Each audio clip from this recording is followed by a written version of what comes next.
లేకుంటే అక్కడనే పోడ్చాల వెళ్ళి శ్మశానం అన్నారు, అక్కడనే పోడ్చాల, అప్పుడే బుద్ధి వస్తుంది. మనుషులకు బుద్ధి జ్ఞానం ఉండాలి, ప్రజాహితం కోసం పనిచేయాలి.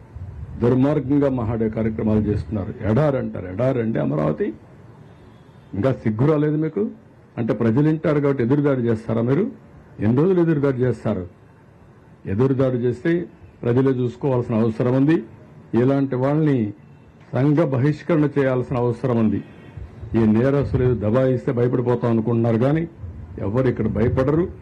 ఈ రోజు కూడా పేపర్లో చూస్తున్నా, ఒక యజ్ఞం మారిగా ప్రజలను కాపాడడానికి మేము ప్రయత్నం చేస్తా ఉంటే ఒక రాక్షసుల మారిగా విధ్వంసాన్ని సృష్టిస్తున్నారు. ఎక్కడిది న్యాయం?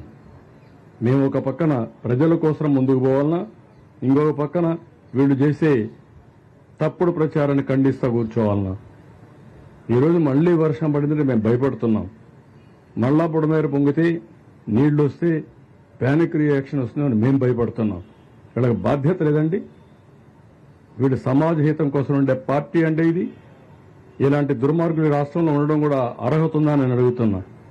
ఎక్కడో ఉండేవాళ్ళు సినిమా యాక్టర్లు వస్తున్నారు, పారిశ్రామికవేత్తలు వస్తున్నారు, మామూలు వ్యక్తులు వచ్చి మీరు కష్టపడుతున్నారు, మేము కూడా మా డొనేషన్లు ఇస్తామని చెప్పి సంఘీభావాన్ని తెలియజేయడమే కాకుండా ఆర్థిక సహాయం చేస్తున్నారు. చేతనైనంత వరకు పనిచేస్తున్నారు. ఇప్పుడు ఎంప్లాయీస్ని పిలవలేదు, వాళ్లే వచ్చారు. అది వాళ్ళ స్ఫూర్తి. ఇది ప్రజల స్ఫూర్తి. ఒక రాజకీయ పార్టీ ముసుగులో నేరస్తులు చేసే దౌర్జన్యం, అరాచకాలు, ఈ అరాచకాలు ఈ రాష్ట్రంలో జరగవు. అలాంటి అరాచకాలు చేసే వ్యక్తుల్ని ఎట్టి పరిస్థితుల్లో ఉపేక్షించాం. ఆ విషయం మీరు గుర్తుపెట్టుకోవాల్సిన అవసరం ఉంది. బాధ, రాత్రి మగుళ్ళు కష్టపడుతున్నాం, ఎంతో మంది కష్టపడుతున్నారు. ఆఫీసర్లందరినీ ఎప్పుడూ బురదలో తిరగనటువంటి ఆఫీసర్ని బురదలో తిప్పి పనిచేపిస్తున్నాం. కోప్పడుతున్నాం. తప్పదు, వెళ్ళాలి, ఉండాలి, కూర్చోవాలి. ఒక సీనియర్ ఆఫీసర్ ఫీల్డ్కి రారు. అలాంటిది రోజు చీఫ్ సెక్రటరీతో సహా అందరినీ ఫీల్డ్లో పెట్టి పనిచేపిస్తున్నాం. అది మా కమిట్మెంట్. బురదల్లే కార్యక్రమం మానండి. సిగ్గుంటే చేసిన తప్పు క్షమాపణ చెప్పుకోండి. కనీసం మీకు కాన్షియస్నెస్ ఉంటే ఆ కాన్షియస్నెస్ ప్రకారం మనసులోనే మీరు క్షమాపణ కోరండి, ప్రజాహితం కోరితే. అంతేగాని ఇష్ట ప్రకారం మాట్లాడితే మంచిది కాదు. నేను ఎప్పుడు రాజకీయాలు చేయను. సంక్షోభ సమయంలో ఎప్పుడు నా దేశంతా ఒకే ఫోకస్ ఉంటుంది. ఈరోజు డ్రోన్స్ తీసుకొచ్చాం, హెలికాప్టర్లు తీసుకొచ్చాం. ఈరోజు మార్నింగ్ కూడా హోమ్ మినిస్టర్తో మాట్లాడాను. వారిని కూడా రమ్మన్నాను, టీములు పంపిమన్నాం, మళ్ళా లెటర్ రాస్తున్నాం.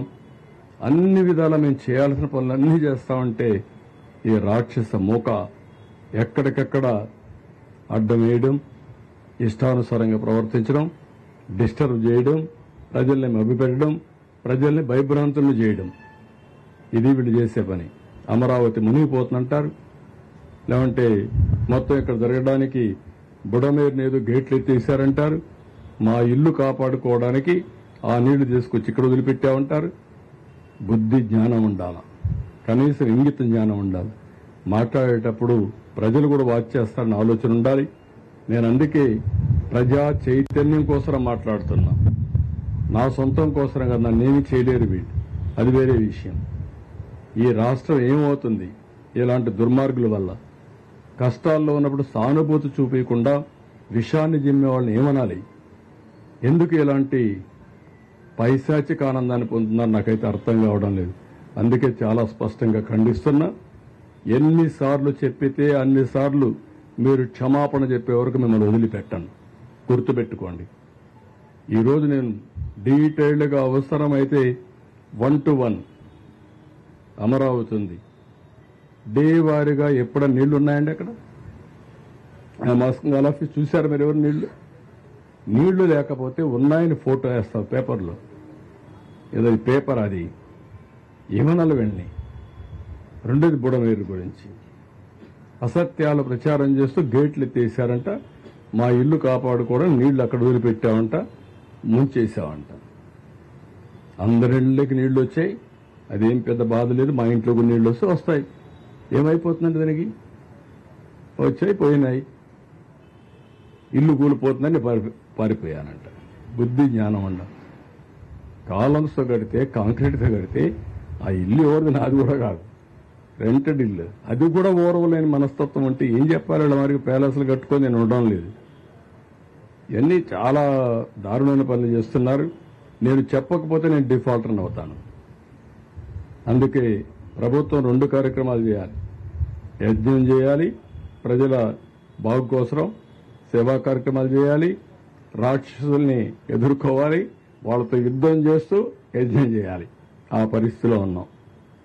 ప్రజాస్వామ్యులు ఉండవు. ప్రజాస్వామ్యంలో భయపడతారు కానీ మళ్ళా రాక్షస రాజ్యాలు గుర్తొస్తున్నాయి. ఆ రాజ్యాల్లో ఏ విధంగా రాక్షసులు ఉండేవారో అవన్నీ గుర్తొస్తున్నాయి. Thank you. నేనేమంటానంటే ఈరోజు మెడికల్ క్యాంపులు పెట్టాం, మెడిసిన్స్ ఇస్తున్నాం. నిన్నటి వరకు నిన్న ఉదయమే ఆర్గనైజేషన్ సెట్ అయింది. ఈరోజు సచివాలయాన్ని కూడా సెట్ చేశాం. సచివాలయంలో ఇంటింటికి వెళ్ళమంటున్నాం. నేను నిన్నే మొత్తం తిరిగి వచ్చాను. ఇప్పుడు మళ్ళా నేను వెళ్తున్నాను, మళ్ళా ఒకసారి తిరుగుతాను. నేను తిరగడం, ఫీడ్బ్యాక్ తెప్పించడం, చాలా స్పష్టంగా ఏ నెంబర్లకు అందలేదో ఆ నెంబర్లు కూడా చెప్తే ఆ ఇంటికి పంపించే బాధ్యత తీసుకుంటాం. ఇంకా చిన్న ల్యాబ్సెస్ పూర్తిగా లేవని నేను 7 లక్షల మందికి దగ్గర సర్వీస్ చేయాలా.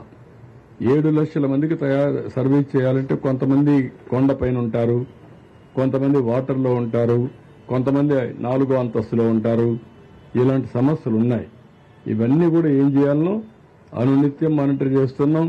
కడాన హెలికాప్టర్స్ పెట్టి మిద్ది పైన కూడా ఫుడ్ పాకెట్స్ వదిలిపెట్టాం. డ్రోన్స్ పెట్టి ఇంటికి ఇచ్చే ప్రయత్నాలు చేస్తున్నాం. వాటర్లో ఉంటే కూడా డ్రోన్స్ ద్వారా వాళ్లకు ఫుడ్ సప్లై చేసే పరిస్థితికి వచ్చాం.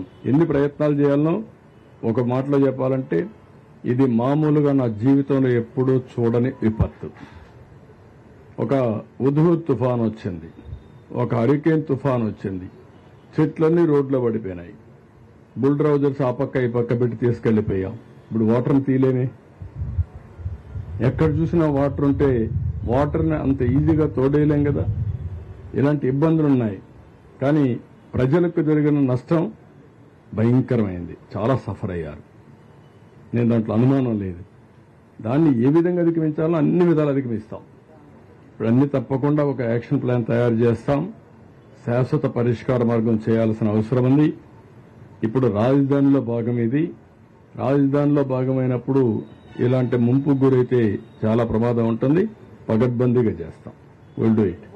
అవి కూడా నేను చాలా స్పష్టంగా చెప్పాను. ఎవ్వరూ ప్రైవేట్ బోట్లు ఆథరైజేషన్ లేదు, ఒక్క పైసా కూడా ఇవ్వద్దండి. అన్ని గవర్నమెంట్ బోట్లే ఉన్నాయి, డబ్బులు ఇవ్వద్దండి. రెండోది ట్రాక్టర్లు ఎన్ని కావాలంటే అన్ని పెట్టాం.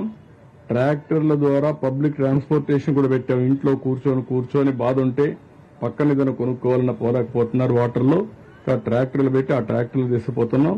కొన్ని బస్సులు కూడా పెట్టాం, ఎక్కడన్నా బయట రావాలంటే అలాంటి అన్ని సదుపాయాలు చేశాం. నేను చాలా స్పష్టంగా చెప్తున్నా, ఎవరైనా సరే బోట్లో డబ్బులు వసూలు చేస్తే మాత్రం, ఒకవేళ ప్రైవేట్ వాళ్ళు ఉంటే మీకు కూడా మేమే డబ్బులు ఇస్తాం. డబ్బులు వసూలు చేయొద్దండి. వసూలు చేస్తే మాత్రం నేను మీద కేసు పెట్టిస్తా, జైల్లో పెట్టిస్తా. నేను చాలా స్పష్టంగా చెప్తున్నా. నేను రేపటి నుంచి జరిగే పరిణామాలు కూడా ఈరోజు ఊహించుకుని కూరగాయలు రేట్లు పెంచేస్తారని, కూరగాయలన్నీ మేము కూడా తెప్పించి ఎక్కువ డంప్ చేసి ఫిక్స్డ్ ప్రైస్ పెడదాం అనుకుంటున్నా. 2 రేట్లుంటాయి, మళ్ళా కన్ఫ్యూజన్ లేకుండా. ఎన్ని వ్యాన్లు కావాలంటే వ్యాన్లు పెట్టి ఆ కూరగాయలు అమ్ముతాం. అది ఎంత రీజనబుల్ ప్రైస్ మధ్యాహ్నం మీకు చెప్తాను. అదే రేటుకి అమ్మాలా. అది కూడా గవర్నమెంట్ అవుట్లెట్స్ పెడతాం. అవుట్లెట్స్ పెట్టి ఎక్కడికక్కడ డిస్ట్రిబ్యూట్ చేస్తాం. బిగినింగ్ లో చాలా సఫర్ అయ్యారు. సఫర్ అయిన వాళ్ళకి ఇంకా ఇబ్బందులు పెట్టడం కరెక్ట్ కాదు. ఎవ్వరు ₹1 వసూలు చేసినా మానవత్వం లేకుండా చేస్తే చాలా సీరియస్ గా ఉంటుంది. మళ్ళా డోంట్ మిస్టేక్ మీ. నేను అరెస్ట్ చేయించిన ఆశ్చర్యం లేదు. దొరికితే మాత్రం అరెస్ట్ అయ్యి. కూరగాయలు కూడా చాలా స్పష్టంగా చెప్తున్నా, అప్పీల్ చేస్తున్నా. నేను అందుకనే బయట ఉండి హార్టికల్చర్ డిపార్ట్మెంట్ చెప్పా, బయట కూరగాయలను తెమ్మని చెప్పాను, డంప్ చేస్తాను. ఇదే మరి నాకు విశాఖపట్నంలో 2వ రోజు 3వ రోజు కూరగాయల రేట్లు పెంచేశారు. మన బాధ మంది, వాళ్ళ అవకాశం వాళ్ళది. ఇది మంచిది కాదు. నిత్యావసర వస్తువుల సరుకులన్నీ కూడా ధరలు పెంచడానికి వీల్లేదు. నేను విజిలెన్స్ అప్పుడే యాక్టివేట్ చేశాను. వాళ్ళకు కూడా చెప్పాను, మీ డ్యూటీ ఇది, ఎక్కడికక్కడ యాక్టివ్గా ఉండండి. ఎవరైనా చేస్తే మాత్రం ఎసెన్షియల్ కమాడిటీస్ యాక్ట్ కింద చర్యలు తీసుకుంటాం. జాగ్రత్తగా ఉండమని హెచ్చరిస్తున్నా. ఏదో కష్టకాలంలో ఉంటే మనం కూడా ఎక్స్ప్లాయిట్ చేయడం మంచిది కాదు. మీరు ఎక్కడున్నా చెప్పితే తీసుకురావడానికి సిద్ధంగా ఉన్నాం. మీ ఫోన్లో కూడా డెడ్ బాడీ ఎక్కడ కనపడినా ప్రజల గురించి చెప్తున్నా ఒక ఫోన్ చేయండి, పంపించండి. ఆటోమేటిక్గా మాకు జీపీఎస్ వచ్చేస్తుంది, నేరుగా వెహికల్ పంపిస్తాం. ఎక్కడికక్కడ మహాప్రస్థానం వెహికల్స్ ఉన్నాయి, యానిమల్ డెడ్ బాడీస్ కూడా రిమూవ్ చేయడానికి వెహికల్స్ ఉన్నాయి.